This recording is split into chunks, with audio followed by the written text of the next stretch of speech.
We need to talk about the craziest parts of Andrew Tate and his brother getting arrested in Florida that a lot of people are missing. Mamdani, he wants to arrest Netanyahu next. At least 3 more US troops have been killed in Iran as the military might be hiding even more injuries. You've got the full scope of how the Odyssey just embarrassed red pill YouTubers all over the place. And you've got a mom who killed a man that she found hiding under her 13-year-old daughter's bed, and now she's getting charged with murder. We're talking about all of that and even more on today's brand new Philip DeFranco show. You daily dive into the news, starting with this. You've now got the Tate brothers finally being arrested again, and actually, if Zoran Mamdani gets his way, Benjamin Netanyahu might be next. And we're gonna get to that and actually a lot more in a little bit. But first, do y'all remember last year when Andrew Tate fled Romanian prosecutors from Miami, Florida, and then taunted Ron DeSantis, saying, "I look forward to getting arrested if you have probable cause. Come get me if I'm guilty and charge me in a court of law." And that obviously did not age well because he and his brother, they got snatched up by US Marshals on Saturday. With the self-described alpha male wearing whatever this outfit is, right? Wearing a very tight open neck mesh purple shirt, also high-waisted black capri pants cropped to show off his bare ankles and slip-on loafers without socks, right? Which is why, even though this is a very serious situation, you had the internet just mercilessly roasting him, talking about his Fruity Pebbles vibes, mocking his elf shoes, calling him the Temu genie. I would say this is an outfit that a mannequin at Dorothy Perkins would literally spit on and be like,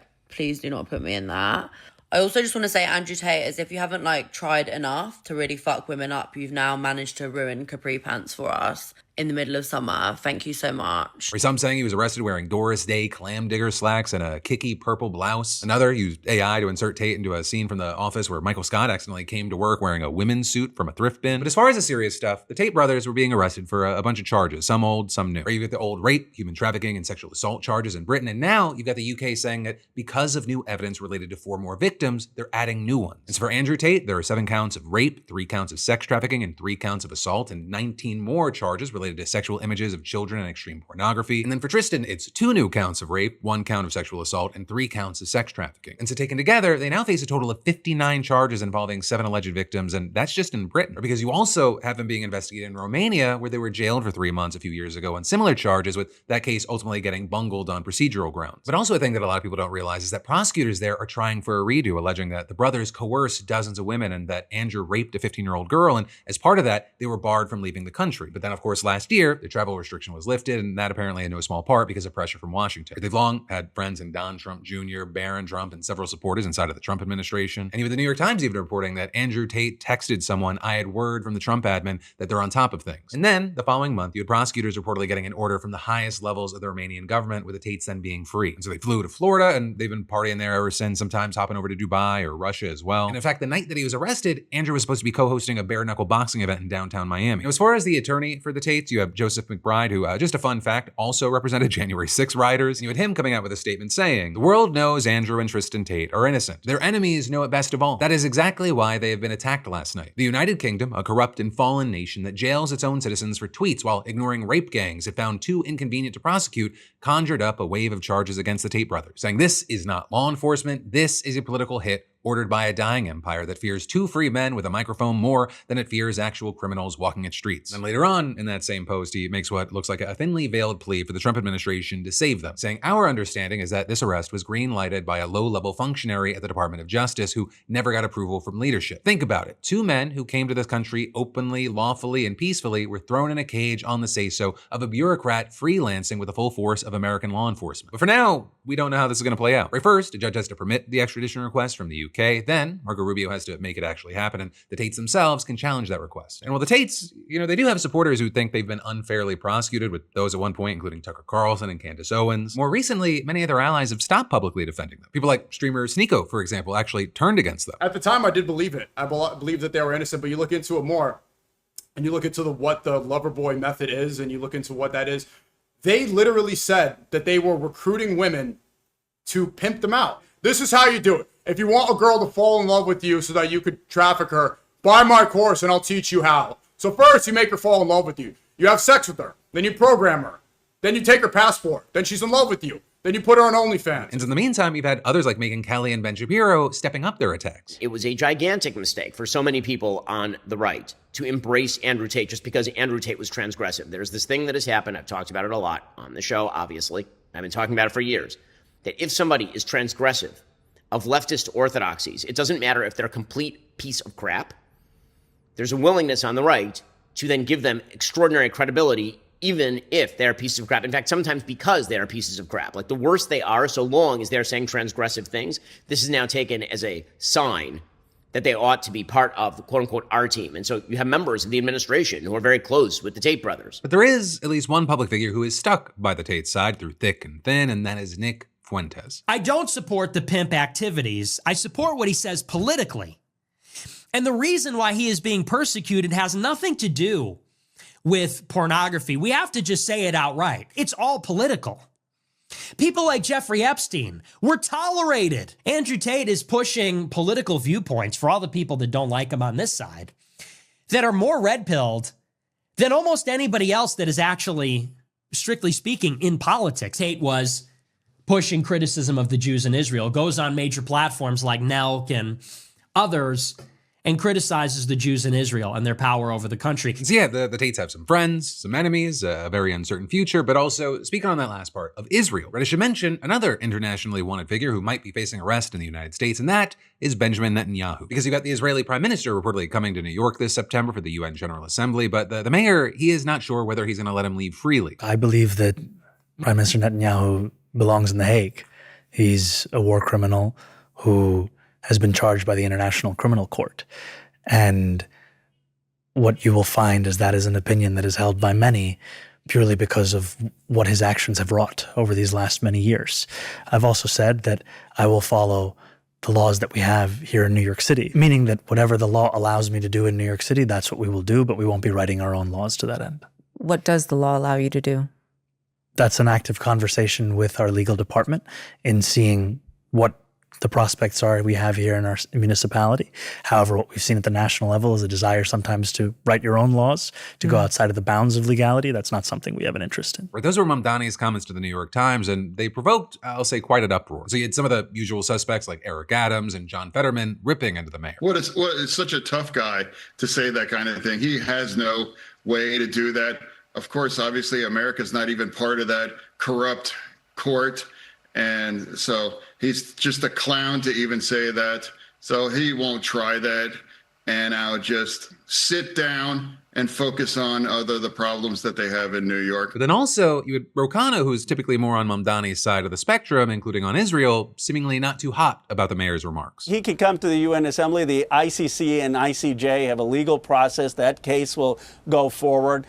My bigger concern is, how do we get out of this war? You know, I'm not for creating a spectacle. The UN is a place that people can come to. Okay. And then, of course, you had Israel's ambassador to the UN saying that if anyone should be arrested, it's Zoran Mamdani. Now, legally speaking, your guess is as good as mine as far as what Mamdani can or will actually do. Since 2024, the ICC has had a warrant out for Netanyahu's arrest on the account of his alleged war crimes and crimes against humanity in Gaza. But you've also had Biden and Trump blasting that decision, with Trump even sanctioning the court last year in the US. It's not a member of it anyway. Meanwhile, you had Trump making very clear what his position on Mamdani's comments are in a Truth Social post today, writing, Benjamin Netanyahu will not be arrested in any way, shape, or form while in the United States of America because he is fighting against the Islamic Republic of Iran. And adding, the only ones that should be arrested are the people that led Iran into this unprecedented spiral of death and destruction. But whether or not Netanyahu ever faces any consequences for what's happened in Gaza, or honestly, just a number of things, you've got plenty of people who are still paying the price for the war that he started against Iran with Donald Trump. And that includes now at least 3 more American troops who have been killed. The Pentagon, they might be hiding dozens more injuries, and the US and Iran, they're now back on the verge of an all-out war that could send even more to their death. All while you've got now another new blockade in the Middle East threatening to send oil and gas prices back up to and beyond the highest levels we've seen this year. But where we'll start is with the latest deaths, because on Saturday, you had the Defense Department announcing that 2 US troops were killed the previous day during Iranian ballistic missile and drone attacks in Jordan. And you had US Central Command also revealing that 1 service member was missing and another 4 had been medically evacuated to Jordanian hospitals. Then, a few hours later, it said that US forces had begun launching new airstrikes against Iran to, quote, further degrade Iran's ability to threaten commercial shipping in the Strait of Hormuz and swiftly punish Iranian forces who launched attacks against American service members. And then the next day, CENTCOM revealed that a 3rd service member had been killed in northern Iraq during what they called a controlled detonation of unexploded ordnance from a downed Iranian one-way attack drone. And you also had them saying that unidentified remains had been found at the location of the previous attack in Jordan and that efforts were ongoing to identify them. So we're still waiting to find out whether they belong to a potential 4th killed service member. And depending on that, the answer to the total total death toll on the US side is now 17 or 18, plus there have been more than 430 injured. Though I do want to be very clear with you, like that number, it is very possible that number is far higher, and that's because the Pentagon, they haven't exactly been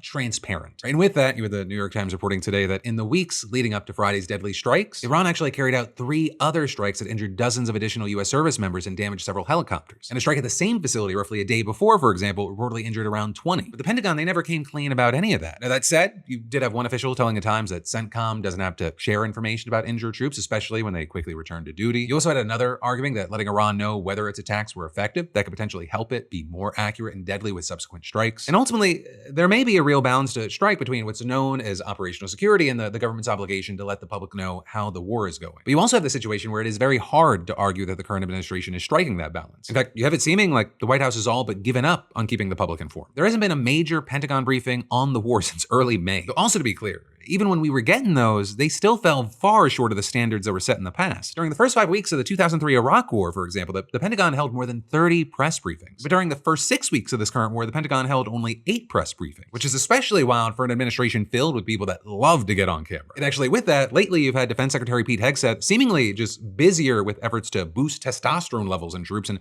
crack down on leakers. So of course, he still does chime in on the Iran war from time to time, with him writing in response to recent troop deaths, for example, Godspeed, heroes, their sacrifice only stiffens our resolve. Though to that, you then have people like former MAGA Congresswoman Marjorie Taylor Greene, who's become kind of one of the fiercest critics of the war, saying, "Sacrifice? What the fuck are you talking about? They did not willingly sacrifice themselves. They were killed because of the war you, Trump, and the admin are waging on behalf of a foreign country, Israel. You mean their deaths fuel your bloodlust for a senseless war?" And of course, with that, the death toll from this war, it goes beyond US troops. You've had Iranian and Hezbollah attacks killing at least 60 people in Israel and dozens more in the Gulf countries. Israeli bombing in Lebanon, that's killed at least 4,000 people. And US and Israeli strikes in Iran, those have reportedly killed at least 3,000 people. And you've got Iranian authorities claiming that US attacks just since the collapse of the Memorandum of Understanding, or MOU signing, those have killed at least 50 people, and also saying that strikes against a desalination plant left 10,000 people without water. And then actually, on the note of the MOU, well, it's been a failure for weeks. You had Iran officially announcing that it was suspending all of its commitments under the agreements as of Saturday. And you had Trump responding to the news in an interview with News Nation yesterday by saying that he couldn't care less, echoing dismissive comments that he's made about the MOU already, even though, again, he once claimed that it was a historic deal that would bring peace and security to the entire region. You also had him talking to reporters about the latest US deaths after the World Cup final yesterday. Well, we feel very badly, but you know, those great people, those great patriots were out there fighting that Iran cannot have a nuclear weapon. So we'll see what happens, but we hit them very hard again tonight, and we did that in honor of the probably 3, it's probably 3 as opposed to 2. Great patriots. And as far as hitting Iran hard, you had CENTCOM announcing what it said were the 9th consecutive night of strikes against the country, which then of course triggered retaliatory strikes from Iran, and around we go. And despite the fact that Iran keeps firing back, you had Trump claiming that they're basically already defeated. Iran has been very, very badly damaged. They've lost everything almost militarily. They've got very little left. They've got some missiles. They've got some drones. They've got some manufacturing ability, not much. We control the strait. They don't control anything. But then even if that's true, it also definitely can't be said that the US controls the strait. In fact, the war, it seems essentially to be all about the strait now, rather than Trump's original and still unmet objectives from starting this whole war in the first place. And it actually looks like his attempts to end the war that he started has given Iran a chance to regain its strength. The MOU, for example, it resulted in Trump lifting the US naval blockade and US sanctions on Iranian oil sales. And that allowed Iran to rake in billions of dollars by the time that Trump put those measures back in place. Money that's now going to allow Iran to survive this standoff even longer. And the economic pressure on the rest of the world, that might be about to increase again. Or you've got the Houthis, an Iran-backed militant group in Yemen, announcing today that they're imposing a blockade. And this one in the Bab al-Mandeb Strait, which is another crucial waterway connecting the Red Sea with the Indian Ocean. Turns out, roughly 25% of global container trade passes through there on the way to and from the Suez Canal. And the key thing is that following Iran's effective closure of the Strait of Hormuz, which previously handled roughly 1/5 of the world's oil, Saudi Arabia, they diverted its supplies to a port on the Red Sea. So now the bulk of the country's crude oil exports go this way as well. And so while the Houthis, they say this blockade is targeting Saudi Arabia, it's going to affect everyone. You've got reports suggesting that a Houthi blockade could affect more than 3% of the global oil market. Though that said, there are questions about whether they can and will follow through. But also in the meantime, the global oil price, it's gone above $90 a barrel for the first time in more than a month. And in the US, you got the national average gas price again climbing above $4 per gallon today. And then even if this Houthi blockade doesn't amount to much, continued escalation between the US and Iran, it's gonna likely have a similar impact. All while, you've got an official with knowledge of the Trump administration's internal discussions reportedly telling the Washington Post that the US is planning for a wider war and that the Pentagon was increasing the number of military aircraft in the region. Though that also is a key thing, is that its ability to launch more strikes might be limited by the dwindling stockpiles of air defense and long-range munitions. And the US's ability to surge more troops and aircraft into the area, it might be affected by the damage already taken to military assets and infrastructure in the region. So you have one official claiming, we do not have enough to safely sustain operations, and I don't think the White House is aware of that. As far as Secretary of State Marco Rubio, he's saying that the US is still open to a diplomatic solution, and even claiming that Iranian officials, quote, continue to send signals that they want to talk, that they want to negotiate. But then he also said that Iran's current behavior makes it impossible, though he blamed that on divisions between hardliners and reformers in the regime. It's growing apparent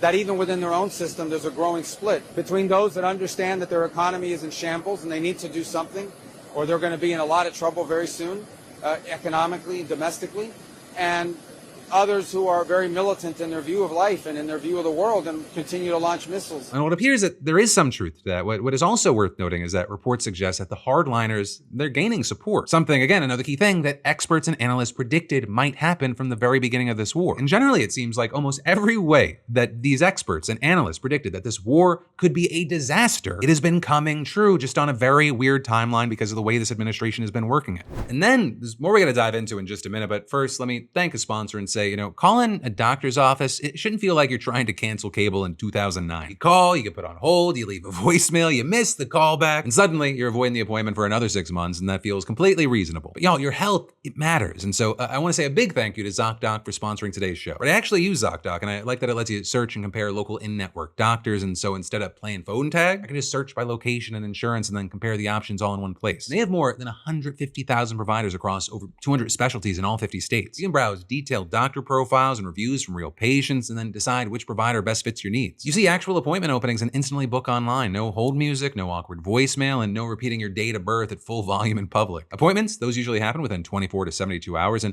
you might even find same-day availability. Plus, Zocdoc's free to use, which I'll say is very refreshing because, just attempting to handle your health shouldn't come with an administrative cover charge. Your health, it matters, and taking care of yourself, it shouldn't be complicated. Find and book the right doctor with Zocdoc. Just scan that QR code or go to Zocdoc.com/Phil to get started and check that appointment off your to-do list. That's ZocDoc.com/Phil.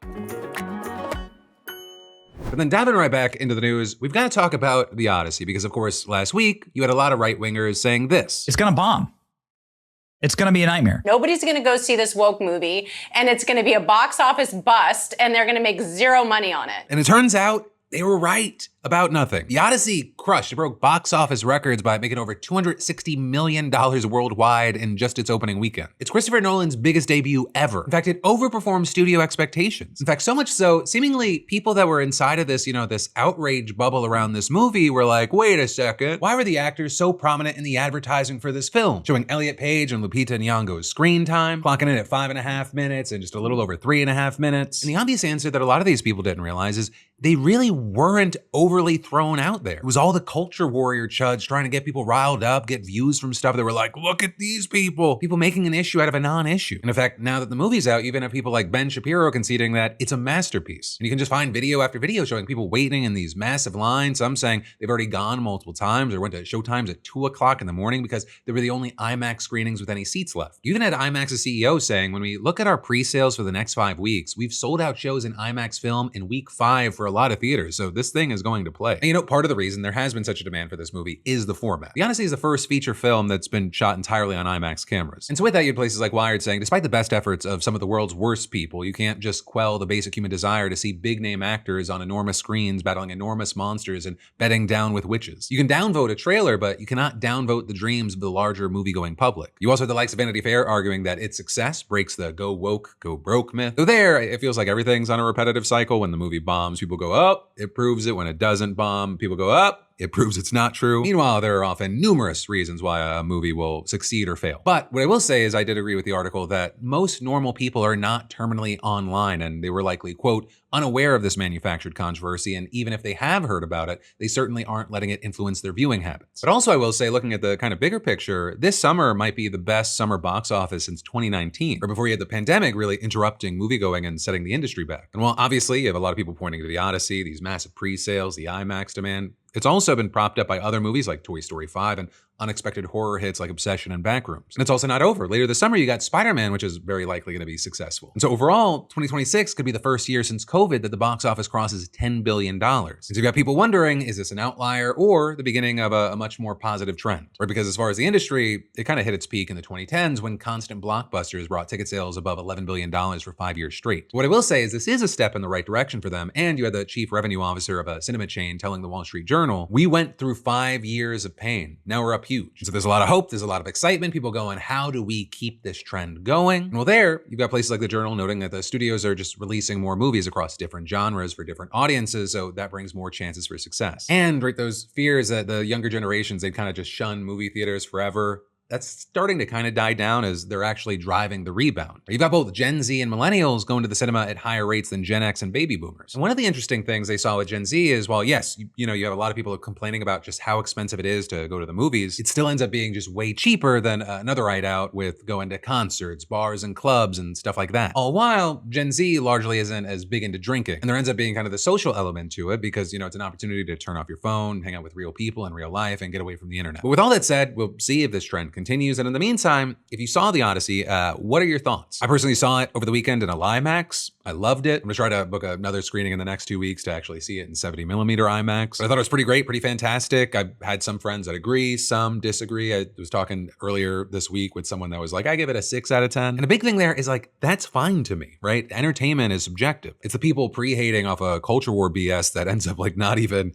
being accurate or true that I think are losers here. Like people who had such a hard take on this, they thought that it was a good substitute for a personality. But then from that, we need to pivot to a very different subject because I've got a few pieces of ICE-related news that you need to know about today. Right, starting with this explosion that just happened outside of a federal building in New York City that houses ICE, immigration courts, the FBI, and numerous other agencies. While right now, as I'm filming this, we don't have too many details. The FBI said that a suspect set off an incendiary device and ignited a fire in front of the building. And you had the agency adding that the suspect was taken into custody and that the FBI New York Joint Terrorism Task Force was investigating the incident. Now, according to some local reports, you had the device consisting of fireworks and a flammable liquid, and that suspect was seen wheeling around a cart loaded with airsoft rifles, additional fireworks, and other items. You also had the explosion causing road closures, transit disruptions, and it prompted a larger emergency response, including firefighters who quickly put out the fire that had been ignited. And you had FBI Director Kash Patel saying in a tweet that 2 minor injuries had been reported so far. But then you also had firefighters telling CBS that 4 people had minor, non-life-threatening injuries, and 1 person had been transported to a local hospital. Now, as far as the suspect, while you had law enforcement officials not releasing any information as of recording, you did have some local outlets reporting that they had a history of anti-ICE activism and mental health issues. And some also reported that the suspect held a sign that said ICE off our streets. And so then in response to this, you had Mayor Zoran Mamdani calling the incident deeply disturbing, noting that his team will support the federal investigation. And he added, our administration will continue to ensure that every New Yorker is safe in their city and hold accountable any who threaten them. But also, while the FBI continues to investigate this attack, they reportedly will no longer be allowed to investigate confrontations with ICE agents themselves. Right, and according to the New York Times, FBI managers nationwide were informed of this change in a written notice late last week, and agency officials notified ICE agents the same day. And specifically, you have sources telling the Times that under the new guidance, the FBI would stop investigating claims of assaults that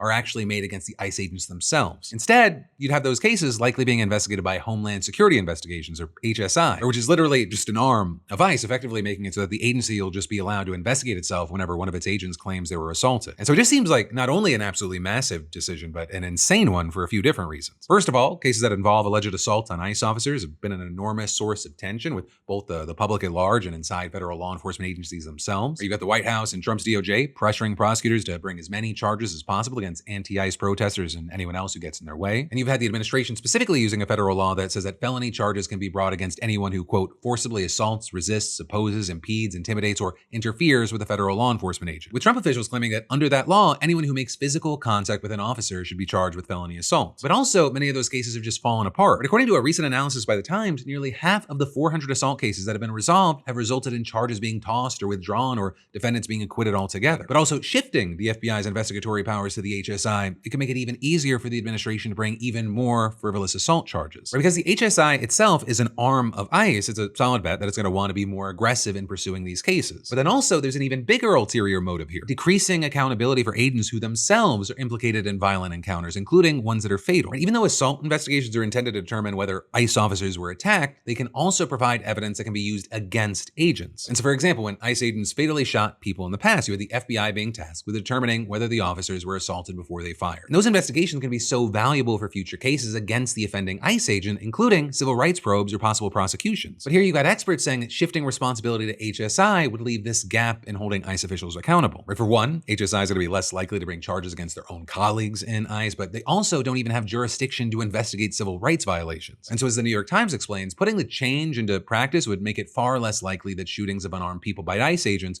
would be investigated to determine if the agents broke federal law. And even beyond all that, HSI isn't usually tasked with investigating officer-involved shootings, so they don't even have the structure or tools to handle core elements of those cases, things like ballistics analysis, forensics processing, large-scale witness canvassing, and even more. Now, a big thing here is both DHS and the DOJ, they've denied that the policy had actually changed, claiming that the FBI would still be investigating these cases, but they then also didn't explain why officials in both agencies had been informed otherwise. But then all of that, it also brings us to the last ICE-related update for today, which is that you had Border Czar Tom Homan announcing that the agency will start requiring at least one agent to wear a body camera during traffic stops. And this move, of course, is coming after the back-to-back fatal shootings of two men in Texas and Maine who ICE agents had attempted to pull over during traffic stops, both of whom weren't even the targets that ICE was looking for. And you had in both of those cases, none of the agents present wearing body cameras. And that, of course, despite the fact that the Trump administration had said that it will equip agents with cameras, and Congress passed legislation to provide funding for it. But also a big thing is it doesn't seem like Homan's reasoning here is because he wants increased accountability for ICE agents. I think the American people need to see what that officer sees and hears.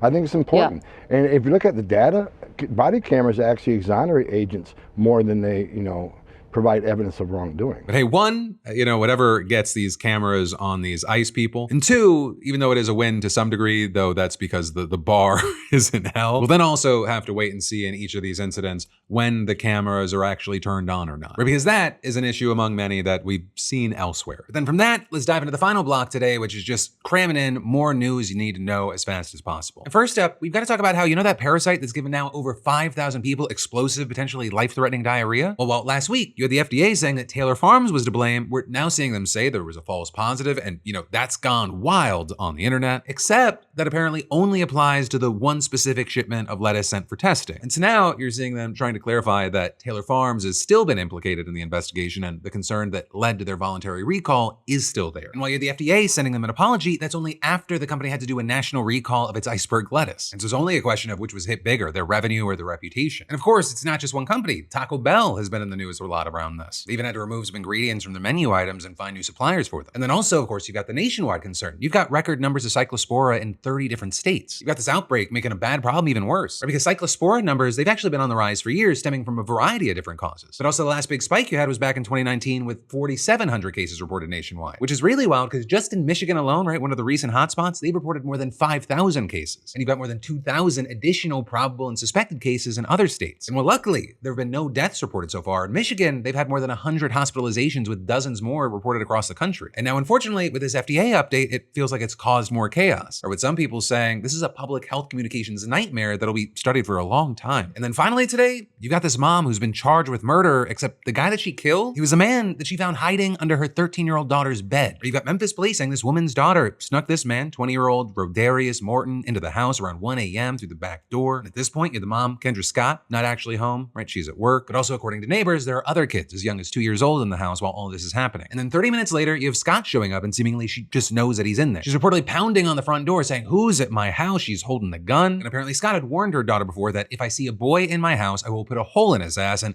then she did exactly that. You have her finding Morton under the bed. He runs to leave, bolts out the front door, and that is when Scott shoots him from the back on the porch, killing him. And you've got her now charged with first-degree murder because the cops say that does not count as self-defense. For Tennessee, they have the Castle Doctrine, which protects someone from being criminally prosecuted if they use force against an intruder, as long as that person is violently threatening them. But also, if you look online, this case has really divided the internet. Some saying, yeah, she went too far, she could have just called the cops, but others saying she was completely justified, arguing this was a grown man sneaking his way into a house with multiple young girls, and she didn't know what he was doing to them behind locked doors. But as far as Scott, She reportedly told police, "I did what I had to do." And we're gonna have to wait to see if the charges stick because this is first degree, and so prosecutors are arguing that it was premeditated. And so you can expect that they're gonna use Scott's past comments against her. But then Scott's defense, at the very least, is gonna be arguing that this was a heat of the moment shooting. But that, my friend, you beautiful bastard, is the end of your Monday show. But I've actually also got a bonus video for you today that I'm releasing on the DeFranco News Clips channel here on YouTube. We dive into the stock market stabbing that also explains the Kai Cenat scandal. So you've got that and also this other fantastic video. But hey, thank you for watching. I love yo faces, and I'll see you right back here tomorrow.